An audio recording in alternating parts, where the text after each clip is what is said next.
How's it going, Commander? So, for today's video, we are on the first day of the new Venture season. That's right, Frozen Fjords is back. Sadly though, that does mean less V-Bucks missions like today. No V-Bucks available other than the daily missions, which give us 100 to 150 for the day. But this also means the return of some amazing heroes and weapons, such as the Sliceable, Sub-Zero Zenith, and Crackshot. But before going over them, we got some new updates and improvements to save the world. I'm just gonna go ahead and read them out real quick. Frozen Fjords is back. 'Tis that time of the year. The cold is setting in, the storms are rolling over icy waves, and it is time to get your cold weather gear ready. Welcome back to the Winterfest Venture season, running November 19, 7 p.m. Eastern Time, to January 21st. So, keep that mark on your calendars. After January 21st, we're going to be seeing the return of Mini-Boss season, which means a lot more V-Bucks. Map improvements. The Frozen Fjords Zone map has received a complete overhaul. With these visual updates, navigation is now easier and mission selection is clear with improved UI contrast. Frostnite. Brave the cold and keep the burner lit. Frostnite is here all season long. Each week brings a new challenge to tackle, rewarding you with some cool heroes and weapons. The longer you survive, the more snowflake tickets you'll earn. Llama and event stores. Speaking of snowflake tickets, you can trade 500 of them for a holiday llama filled with festive heroes and weapons. Don't forget to check the llama tab regularly. A whole assortment of loot pack llamas will be making special appearances throughout the seasons. So special llamas like the spy llamas or the space llamas. We will also be restocking the event store with returning heroes and weapons each week, with Snowstrike joining the mix. Let's see. Seasonal questline and hero rewards. 3 questlines are rolling out across the season, each with a hero reward you can unlock. Completing Holly Jolly Ransom from November 20th to December the 31st unlocks Crackshot, definitely a hero you want to get. Completing Misfit Toys December 11th through January 21st unlocks Jelly Teacup, an Outlander you definitely want to get. And completing Red Willow's Eve January 1st to January 21st unlocks Red Willow, another Outlander. She's kind of special. She comes with a unique ability. Let's see. Updates to seasonal event access to ensure healthy progression in the early stages and make the season enjoyable without feeling overwhelming. We've updated seasonal access requirements. To access Ventures, Frostnite, and event questlines, you will need to complete the Home Base Storm Shield Defense number 5 mission. Event tickets can still be earned after completing Home Base Storm Shield Defense 3, allowing you to build up seasonal currency while progressing at a comfortable pace. So that's honestly a really good thing, especially for us seasoned players, because that means we will no longer be playing with like new players or some who are just in it to, ride missions on our backs. We're able to actually play with skilled players, which is honestly really good. Bug fixes. General, ninja heroes can again use the Mantis Leap ability consistently. There was a whole bug going on where we weren't able to double jump with our ninjas. I am so glad that that's finally fixed. Let's see. Bug fixes. Frozen Fjords. Rescue the survivors and destroy the encampments in Chili Cove now correctly spawn enough objectives, ensuring mission completion. Frostnite. Fixed an issue with several traps missing frozen visual effects in Frosty Turf. Some parts of buildings that were destroyed no longer float in the air and are properly destroyed with the building. Splash effects no longer appear in waterless cave areas in Chili Cove. An unintended hole in adventurous spelunking discovered in Boreal Base has been sealed off. No Easter eggs down there. The lighthouse horn in Chili Cove no longer plays a long blow and now sounds at the correct intervals. That's nice. Reattached a few floating chimneys to their roofs in Chili Cove. That's good. Now here are some known bugs and issues. For the Xbox One, lighting may be missing on the command and mission launch screens. Soldier's shockwave ability may be locked out if interrupted by player-built ramps, roofs, or slopes terrain. Bullets from some assault rifles and SMGs may appear to fly in the wrong direction. That's just a visual effect. Only shots still hit where you're aiming, so that's good. Hotwire's overcharge perk may not trigger lightning damage consistently. Releasing and pressing the attack button again will restart lightning damage. I'm a little upset over that one, actually. Constructor's Plasma Pulse Grenade may not deploy or damage enemies after the player fires a bow. Using other weapon types, melees included, doesn't break the ability's functionality. Again, that upsets me a bit. Epic Lockbot isn't categorized as a constructor and may not activate team perks. Legendary rarities not affected. The Hero Commander Buckle perk currently provides reduced effective damage as weapon levels increase, and the player character may sometimes use an incorrect arm sweep animation when interacting with world objects.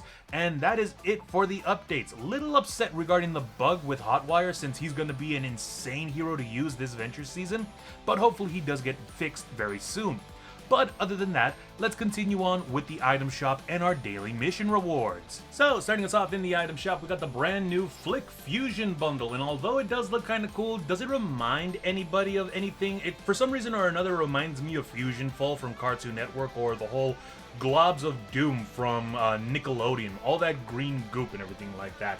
But this comes with Flick Fusion, the Meltdown Mace, Regulation Rad Ball, and the Meltdown Weapons Wrap, which does look very nice. We also got the brand new Lunar Leapers, Big Chuggus is back, Double Tap is back. We got the Toxic Fusion bundle back in the item shop, which is really cool. Comes with the Fission Blade and the Containment Chambers. We also got the Toxic bundle available. This comes with Catastrophe and Toxic by Britney Spears. Vegeta 777's Locker Bundle is available in the item shop. Comes with Bash, the Bright Blimp, Breezy Bashers, and the Star Power emote. Rick and Morty are also back in the item shop. Wow, a lot of toxicity in the game. Let's see, Tyler the Creator is still available. Mo Sislak is still here. Lisa Simpson is still here. Bart Simpson is still here. The Deep Rock Galactic Bundle is back in the item shop. Comes with the Scout, Miner's Shanty, the DRG Backpack, Company Standard, Rock and Stone, and Scout's Favorite Weapons Wrap. Psycho Bandit is still here, Man Moxie is still here, Sidekicks are still available. All these emotes will be leaving tomorrow afternoon. Battle Ready, we got Anima back in the item shop, First Strike Specialist, Original Renegade, Phantom Glass Blades. We also got Standoff back, Buckle Up, Dozer, Moro, Lil Bounce, love that, Engage, Equilibrium, Stake and Stalker. Thunder bundle is back in the item shop with Jitter Shock and Thunder by Imagine Dragons. Airhead's still here, Van's New School Blue, Trench Trawler, Van's Skate High Racing Red, and all these kicks will be leaving tomorrow afternoon. We got the brand new Like Jenny Jam Track by Jenny. Let's see, Juice WRLD, Ray Sremerd by featuring Gucci Mane, Miley Cyrus, Paramore, Tayo Cruz, U2, The Notorious B.I.G., so on and so forth. Werewolf is still here, Tesla Cybertruck, still hate it, Mercedes AMG GT 63S is still available, vehicle accessories are the same. Platinum Icons will be leaving tomorrow afternoon, so go ahead and get these while you can. And by the looks of it, same special offers and bundles as before. Now, moving on to our mission rewards. Let's see, like I said, sad to say, we do not have any V-Bucks available, but we're going to go over quickly on what we do have. One of them over in a power level 46, Evacuate the Shelter. Here we go. We got the Ceiling Zapper, which is a decent trap to use. It only shoots out one arc of electricity, but it does insane damage. So you mostly want to use these for like the more tanky husks, like the Husky Husks or Smashers or Mist Monsters, basically anything like that. Let's see. Power level 52. What was it again? Oh, Repair the Shelter. Here we go. We got the Triple Tap, which is a semi-automatic sniper, and the Floor Launcher, which is a really great trap to use if you want to put husks in specific areas, like in a trap box or just off the edge of the map. Let's see, that's actually about it over in Candy Valley. In Twine Peaks, power level 94, Ride the Lightning. We do have, where are you at? Oh, there we are. We got the Thrasher, which is the #1 best SMG in Save the World. Fast fire rate, quick reload, high damage, all in all, a great long-range weapon to use. Let's see, we also got in a power level 116, Eliminate and Collect, Urban Assault Headhunter. She is a soldier. If I can go ahead and find her real quick. Here we go. She's got the commander perk Make It Rain. Each headshot increases headshot damage by 4% and fire rate by 9% for 2 seconds, up to a maximum of 5 stacks. That is a huge amount of damage, but you're not always going to get a headshot, so the best weapon that I can honestly recommend using Urban Assault Headhunter is the Storm King's Onslaught. Actually, let me go ahead and find that for everybody here. The Storm King's Onslaught is right over here. Here we go. Oh, where is that? There we go. This is the Storm King's pistol that shoots out projectiles, but these are locked-on homing bullets that immediately lock on to the heads of the husks. So pair this up with Urban Assault Headhunter, and you are never going to miss a headshot with this thing. Honestly, it's a lot of fun to use. Let's see. We also got in a power level 124 fight category 4 storm mission lightning pistol. This is actually an SMG, not a pistol like the name says, and like every vacuum tube weapon, it does have the chain lightning ability. Seeing as that we're in the brand new or not brand new, returning Frozen Fjords season, all husks will be water element, so they will be taking insane amount of damage from any nature elemental weapons, including the vacuum tube weapons. So dust them off, they're gonna be a riot to use this season. Let's see here. We also got power level 132. Here we go. Build a radar grid. Support specialist Hawk. He is a soldier. Here we go. With the commander perk Combatant's Might, decreases Warcry energy cost by 75%. Now that's overkill actually. You don't need a 75% decrease. A 38% decrease is more than enough for you to be able to use Warcry again and again. And Warcry, what it does is that it buffs your damage and your movement speed, not only for yourself, but all your allies around you. So I would definitely put him in a sort of soldier build. If you want to use or optimize the Warcry ability, he's definitely better in the support class, not as a commander. Let's see. And we also got, in a power level 140, retrieve the data. Ignoring the Fortsville Slugger 3000, I hate that melee weapon. The Klax is an insane melee weapon to use, not because of the initial damage, but because of its affliction damage. All you need to do is smack a husk once with this thing and watch its health bar melt away. It's a really fun weapon to use, I highly recommend it. And finally, in the Save the World Llama Shop, we do have 3 Legendary Troll Loot Truck Llamas available, which give you a lot of great items. As you can see, I got either the choice of the Monsoon, 3rd best SMG in Save the World, or the Sunsetter, less than average sniper rifle. This is a scavenger sniper, so it'll take less materials to craft, but the durability is garbage. Also got either the Compression Burster, which is not that good of a bow, or the Vendortech Seeker, which is basically an auto-lock bow and arrow. If you hold the arrow far back long enough, it actually splits into 3 arrows, and they do lock on to any husk that you aim at. So it's honestly a really good weapon to use. We also got the Argon Axe, very bad. The Copper Pummeler, very bad. The Healing Pad, love that instead of the Cozy Campfire. And the Vendortech Blazer, which recently got a bit of a buff. Not that much, but it's still a decent buff to it. But that's all I got on my screen. Over in the event item shop, we actually got Sub-Zero Zenith. He is an Outlander with the commander perk Icy Shot. Sniper critical hits freeze enemies for 1.6 seconds and apply water affliction, dealing 21 base water damage per second for 3 seconds. Now, using Sub-Zero Zenith with bows or snipers will immediately freeze husks, including smashers, letting you just pick off at their health to your leisure. You actually don't have to worry about anything at all. So I would highly recommend using him whenever you're doing ventures. The Slicycle is a decent sword.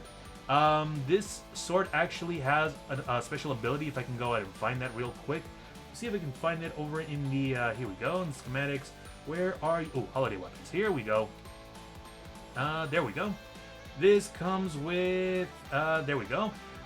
Dealing damage dealt with this weapon snares the target for 30 seconds, for 6 seconds. That's not what I want. No, that's not what I want either. Do I have one in my backpack, actually? Let me go to see if I do have one. Where is the... Oh, here we go.